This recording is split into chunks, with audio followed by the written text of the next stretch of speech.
میں جمعیت علماء ہند نمایاں کردار نبھاتی ہے، ہر مظلوم کی آواز بن کے کھڑی ہوتی ہے، اس لیے آج ہلدوانی میں بھی جمعیت علماء ہند کا قیام ہے۔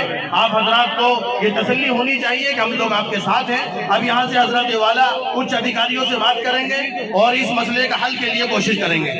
السلام علیکم سامعین، 7 جمادی الاخری ہے، 31 دسمبر ہے۔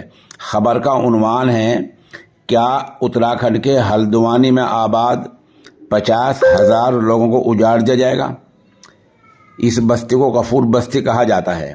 کہا جا رہا ہے کہ یہ سرکاری زمین ہے، اسی لیے ہائی کورٹ کا فیصلہ آیا ہے، یعنی اتراکھنڈ ہائی کورٹ کا، کہ ان کو فلاں تاریخ تک بے دخل کر دیا جائے، اور اگر یہ نہ مانیں، خود بخود نہ نکلیں، تو زبردستی ان کو یہاں سے نکال دیا جائے اور اس سرکاری زمین کو خالی کرایا جائے۔ ایسا اتراکھنڈ ہائی کورٹ کا فیصلہ آیا ہے۔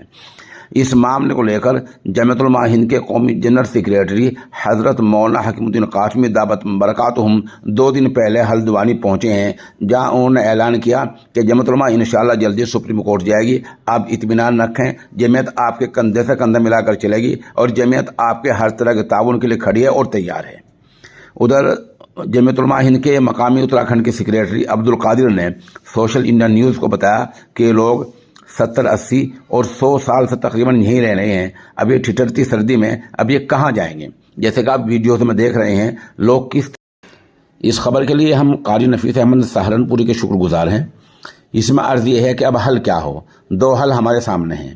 نمبر 1، جمعیت علماء کے وفد کو چاہیے کہ اتراکھنڈ سرکار سے ملاقات کرے، سرکار کے کسی وزیر سے مل کر ہمدردی کی، رحم دلی کی اپیل کرے کہ تاکہ یہ لوگ کچھ دن یہاں اور رہ سکیں۔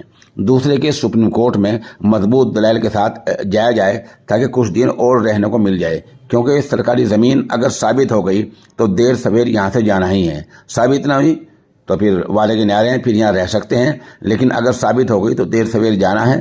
سرکار سے یہ بھی اپیل کی جائے کہ اگر ان کو یہاں سے اجاڑنا ہی ہے تو کہیں اور بسانے کے لیے متبادل جگہ اور مکان بنانے کے لیے معاوضہ دیا جائے۔